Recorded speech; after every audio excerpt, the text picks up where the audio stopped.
about 10 days after 9/11, I went through the Pentagon and I saw Secretary Rumsfeld and Deputy Secretary Wolfowitz. I went downstairs just to say hello to some of the people on the Joint Staff who used to work for me, and one of the generals called me in. He said, "Sir, you got to come in. You got to come in and talk to me a second." I said, "Well, you're too busy." He said, "No." He says, "We've made the decision. We're going to war with Iraq." This was on or about the 20th of September. I said, "We're going to war with Iraq. Why?" He said, "I don't know." He said, "I guess they don't know what else to do."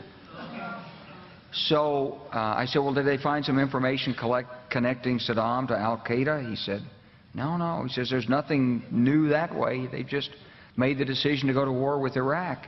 He said, "I guess it's like we don't know what to do about terrorists, but we've got a good military and we can take down governments." And he said, "I guess if the only tool you have is a hammer, every problem has to look like a nail."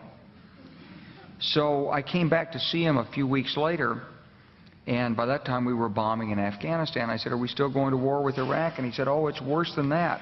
He said, he reached over on his desk, he picked up a piece of paper, and he said, I just got this down from upstairs," meaning the Secretary of Defense's office today, and he said, "This is a memo that describes how we're going to take out 7 countries in 5 years, starting with Iraq and then Syria, Lebanon, Libya, Somalia, Sudan, and finishing off Iran." I said, "Is it classified?" He said, "Yes, sir." So go through the countries again. Well, starting with Iraq, then Syria and Lebanon, then Libya, then Somalia and Sudan, and then back to Iran.